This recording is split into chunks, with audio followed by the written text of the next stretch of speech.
¿Qué tal, queridos amigos? Si el señor López Cuarto, desde sus aposentos de Palenque o de Palacio Nacional, sigue insistiendo en que la marcha a favor del INE y en contra de la reforma electoral y de López Obrador no reunió más que a 12,000 personas, de 10 a 12,000 personas, según el monitoreo que hizo el pobre pandillero de Martí Batres, para reducir la importancia de un movimiento cívico. Desgraciadamente se unieron algunos personajes pues que no son muy agradables y resultan deleznables, pero bueno, ahí estuvieron, fueron pues elementos como Fox, como Elvester, como Claudia Ruiz Massieu. Pero bueno, eso es otra historia que vamos a comentar después. Lo importante es que la convocatoria fue un éxito y que no fueron 12,000 personas las que estuvieron ahí. Esto es la prueba máxima de hasta dónde quiere engañar el señor López Obrador al pueblo de México. A través de Martí Batres o de cualquier esbirro de esos que le sirven todos los días como marionetas. El engaño es monumental. Cualquiera que haya ido sabe cuántos estuvieron allí. Y si no lo saben, basta ver las filmaciones aéreas desde un helicóptero, desde los drones y desde los videos que se intercambiaron unos a otros, subiéndolos a la red constantemente, a la red cibernética, demostrando que había una multitud que despegaba del Ángel de la Independencia, pero que iba más atrás del Ángel de la Independencia, porque por ahí llegaban muchos, y que remataba en el Monumento a la Revolución. Los muy dados a la cuestión matemática y ver cuántos metros cuadrados ocupa cada persona, se supone que en un metro cuadrado va marchando una persona. Con estos cálculos se llegó a la cifra de 680,000 en la Ciudad de México. Yo calculo que eran bastante más por experiencias anteriores que hemos tenido en los que se ha numerado incluso al número de manifestantes. Pero bueno, vamos a dejarlo en 680,000, que es la cifra matemáticamente más creíble, por tanto que se hizo pues un mapeo verdaderamente pues muy matemático, digámoslo así, y se dio esta cifra contando los metros cuadrados que ocupaba la enorme oleada de manifestantes que protestaban contra el señor que festejaba su cumpleaños número 69 en su chingada Palenque. O sea, en la chingada, perdón, no en su chingada, en la chingada de Palenque, Chiapas, el nombre de su ranchito, que demuestra también su nivel cultural. El nivel cultural de un presidente de México encerrado en ese rancho llamado así para festejar su cumpleaños. Y pues claro, mientras esto ocurría, no empezaron a alegar que por qué no llegaban al Zócalo los manifestantes. Y no dijeron nunca que sencillamente la plancha del Zócalo estaba ocupada porque la señora Claudia Sheinbaum, la corcholata favorita de Andrés, había imaginado que podría hacerle un favor al presidente si convocaba, con motivo de su cumpleaños, un evento beisbolero en el Zócalo. Como si no hubiera un estadio maravilloso como es el de Alfredo Harpelú, que se acerca pues ya a los estándares de las grandes ligas, que dicen que tienen estadios maravillosos. Yo solamente he visto un juego de grandes ligas y no precisamente de la Serie Mundial. Pero bueno, he visto cómo son los estadios, pues, he podido atestiguarlo. Y sí, la verdad es que el estadio Alfredo Harpelú tiene condiciones parecidas a ellos, a los de Estados Unidos. Pero miren ustedes, la mentira de hablar de 12,000 personas? Es tan vacía, es tan incorrecta, es tan abominable que pinta de cuerpo entero a la transformación de López Obrador. Está fuera totalmente de quicio. Tiene a sus esbirros como Martí Batres trabajando en mentir, manipular, desvirtuar las cosas para protegerse. Señores, ¿no recuerdan ustedes que el presidente López Obrador dijo que cuando se reunieran 100,000 personas, 100,000 en su contra, se iría del país, bueno, de Palacio Nacional, probablemente para dar un viaje por todos los lugares a los que no ha asistido? Y luego caería en ese rancho famoso de Palenque, ahí como si fuera una nueva cabeza olmeca, ¿eh? Esa es su ilusión, formar parte de la cultura olmeca, que le hagan una cabeza de piedra gigantesca y que se lleve esa cabeza al maravilloso Museo de la Venta en Tabasco, en Villahermosa, para que ahí se le siga rindiendo pleitesía. Andrés Manuel, no solo en la Ciudad de México hubo manifestaciones, las hubo en todo el país. Tengo fotos de Guadalajara, de Monterrey, de San Luis Potosí, de Mérida, Yucatán, de Veracruz, del norte del país, en varias entidades. En todas hubo manifestaciones, algunas con menos gente y algunas con más, como en el caso de Monterrey, Guadalajara y Mérida, y San Luis Potosí. Ahí fueron masivas. En otras entidades pues hubo poca gente, pero poca gente quiere decir 200, 300, 400 personas. Y en otras hubo miles de personas. Pero el caso es que el pronunciamiento de protesta fue en todo el país. Y yo calculo, sumando las fotografías que me permiten calcular el número de asistentes a estas manifestaciones, que más de 1,000,000 de mexicanos se pronunciaron en contra de la reforma electoral y a favor de defender al INE.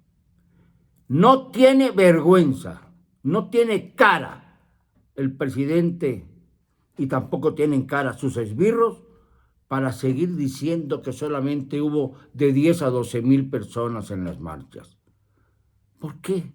¿Por qué este juego de cifras para no tener que cumplir con su palabra de largarse a la chingada? Vamos a decirlo con claridad, porque ya llegamos a un momento en el que ¿a qué están obligando a las multitudes? A que pasemos a una actitud más radical. ¿Esto es lo que quiere el gobierno? Que no desdeñe sencillamente las manifestaciones para tratar de llevar su mensaje, su estúpido mensaje de que el INE cuesta muy caro y de que los consejeros del INE ganan mucho dinero. ¿Acaso más que el presidente? Miren, vamos a dejar esto ya claro. El presidente no gana 108,000, 110,000 pesos mensuales. Esto es lo que se le da de nómina por voluntad propia, porque él te impuso ese sueldo. Pero gana mucho más. ¿Cuánto cuestan los viajes que hace en avión cada fin de semana? ¿Cuánto cuestan sus comidas? ¿Cuánto cuesta la movilización permanente que hace de su casa de Tlalpan al Palacio Nacional? ¿Cuánto cuesta el abrir ya la ventana para que el próximo 1 de diciembre, que ya está muy cerca de nosotros, pueda el presidente decir que él sí llena el Zócalo? No va a haber evento deportivo alguno ese día, claro. Ahí prevalece la voluntad del presidente para repetirnos lo mismo. Yo los reto a ustedes, a los que son amigos o amlovers o bots o lo que sea, o esos estúpidos youtubers que no se cansan de repetir sandeces de lo más asquerosas y con un lenguaje soez, cada vez peor, cada vez más lacerante y ofensivo. A ver cómo les va a ir después de que acabe su gobierno López Obrador. Pero los reto a que en ese discurso que se viene anunciando como informe del 1 de diciembre, encuentren alguna cosa que sea novedad. Una sola novedad.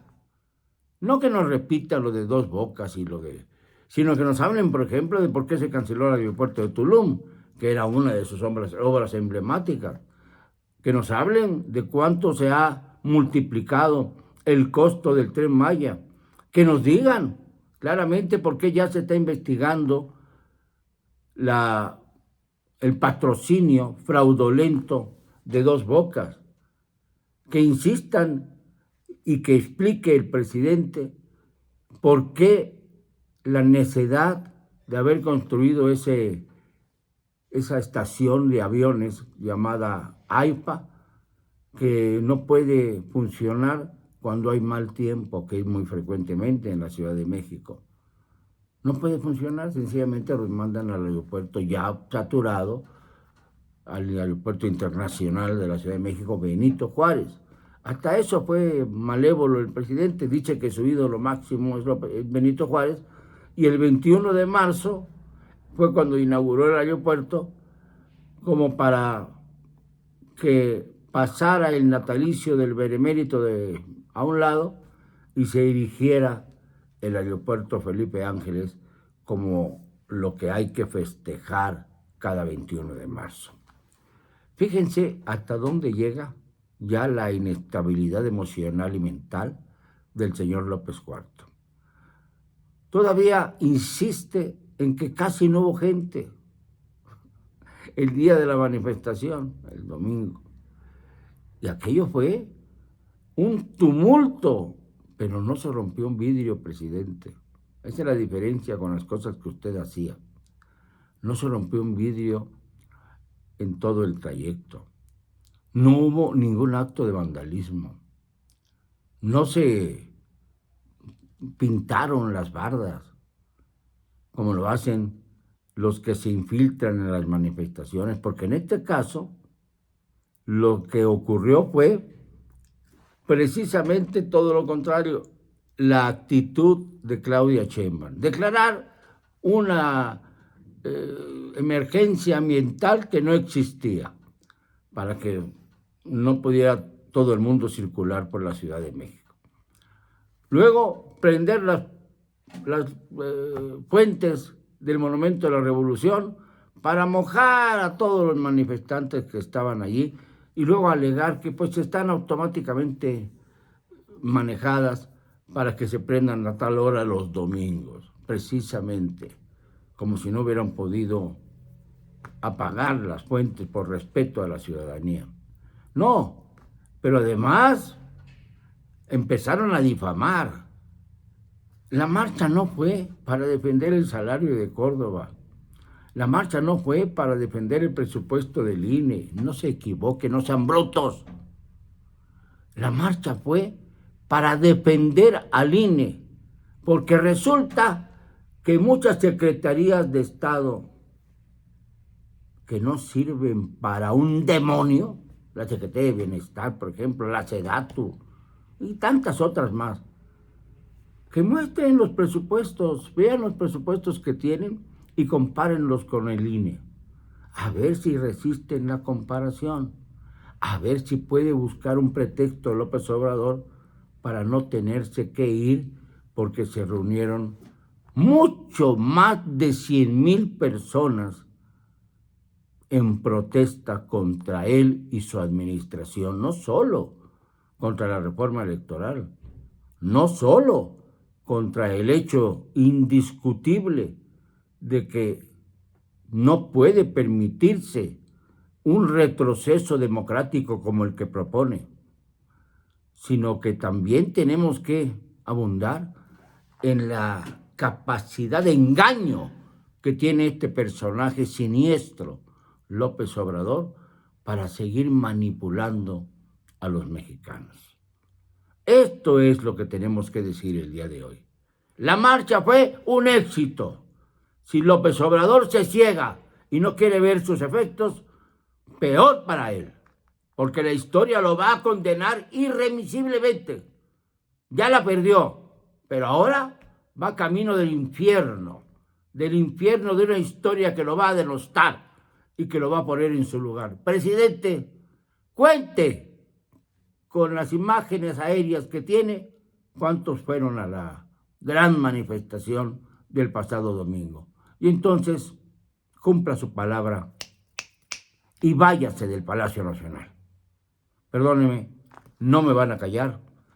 Y lo digo hoy y siempre, con cero cobardía.